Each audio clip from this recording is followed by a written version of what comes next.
Samantala mga pailaw at iba pang Christmas decorations, nakahilera na sa Barangay Karanglaan, Dagupan City. Ang detalye ihahatid live ni Sandy Salvacio.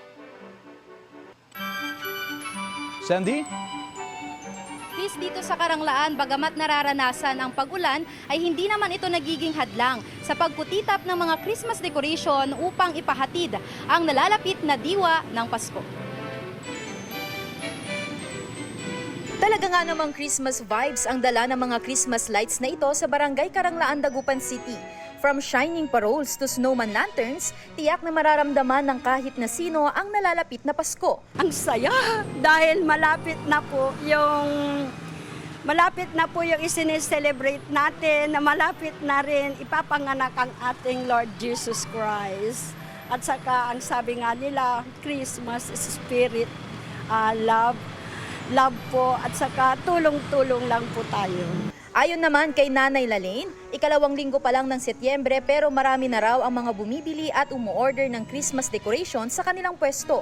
Pag alam po natin na medyo ang customer, medyo kulangin sa pambili, siyempre ang gusto po natin, lahat po tayo ay may pailaw sa bahay.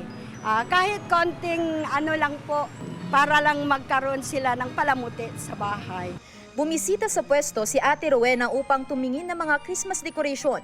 Mas maganda raw na maagang makabili ng mga pailaw at iba pang palamuti habang hindi pa mataas ang presyo ng mga ito.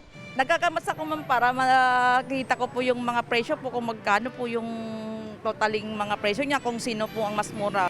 Pero tiniyak ng mga tindera na hindi sila magtataas ng presyo hanggat hindi nagtataas ng presyo ang mga supplier. Pero kung ikukumpara raw sa nagdaang taon, tumaas daw ng 150 hanggang 300 pesos ang presyo ng mga dekorasyon dahil dinagdagan ng LED lights at nagmahal na rin ang materyales sa paggawa ng mga ito.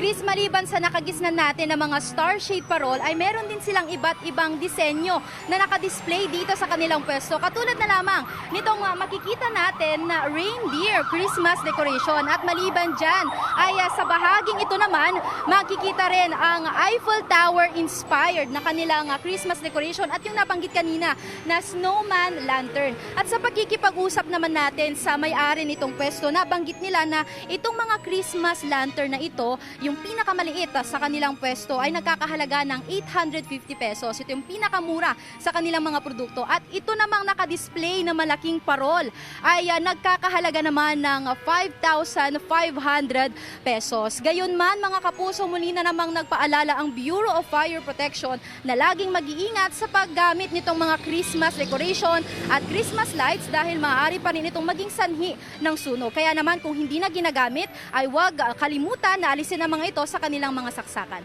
Yan muna ang mga nagniningning na balita dito sa Dagupan City. Chris.